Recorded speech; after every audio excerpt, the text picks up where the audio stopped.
Now, would you rather be the person who gets the phone call as the trusted advisor and gets the raw story, or would you rather be the board member who gets the sanitized story after the advisor got called?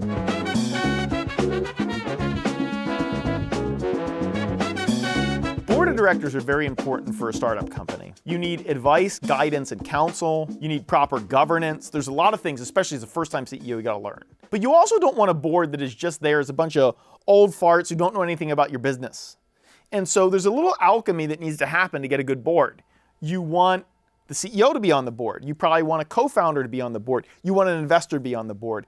And in general, that is a very good formula for a first board. 3 people: CEO, co-founder, common seat, and then an investor seat, so 3 seats. As the company grows up, you add an independent and another investor, and that's a 5-person board. But getting this right is hard because you don't want to really have the board just be a bunch of potted plants, and you actually want feedback and guidance from the board. I remember Pincus taught me this years ago when we were at Tribe. He'd say, look, I'd go into a board meeting, and I know I work for the board, but if I didn't give them an assignment for what they needed to do for me, it was a failed board meeting. I was like, that's the right attitude. You walk into the board meeting with assignments for them to do for you as CEO, even though you work for them, fuck, that's the right way to do it. And so you want people that can be in service to you on your board in the way that you as CEO are in service to your direct reports. And that means people who are value added, people of domain expertise, people who have expertise in raising money, people who have expertise in governance. And so getting your board right it's an art form, and I don't think enough startup CEOs think about it. Most startup CEOs just put in their head, I need a board that can't fire me. That's all they've optimized for. They miss out on the fact that the board can actually be a value-added way to help you do your job, as opposed to just this thing that doesn't let you get fired. So I have a really funny philosophy about boards that 15 years ago was a radical idea, and now 15 years later is, I think, well accepted. So I started Bullpen in 2010. I had been on boards. I had been an investor. I had been on boards in independent seats. I had been on boards in investor seats. And in 2010, I was like, hey, Bill's my CEO coach, Bill Campbell, and he taught me, he said, I hate being on boards, Martino. I said, Bill, why do you hate being on boards? He's like, boards fire CEOs. I'm a CEO coach. How the hell is this guy supposed to trust me as a coach if I'm the guy who can fire him? I was like, oh, good point.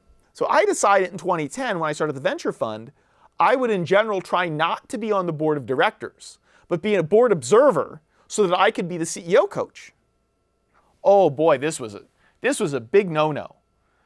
Institutional investor who doesn't take the board seat. So I got clever and I started doing clever things. Nigel Eccles, the founder of FanDuel, I had him sit in my board seat and I'd become an observer. Wait, you want me on you don't want Nigel on your board? You want me on your board instead? This is a clever trick. And so in the early days when people didn't understand the wisdom of what Bill taught us, I kind of had to be clever. But now, 15 years later in 2025, there's a lot of investors who understand being the observer, the coach, the guidance, and the counsel is more important than someone else who sits in the weenie governance seat. Because the governance is the least important part of the job. So I will frequently put in my CFO in residence, Rick Santos. He can go sit in the board. I'll be your board observer and CEO coach.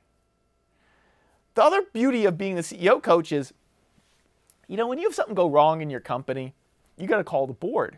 But what do you do before you call the board? You call your trusted advisor and go, trusted advisor, the shit hit the fan, I need to call the board.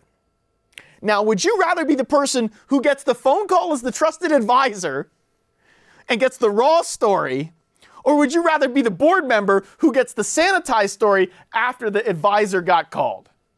The beauty when I'm the observer, I get that call. I'm the guy the CEO calls before they call the board.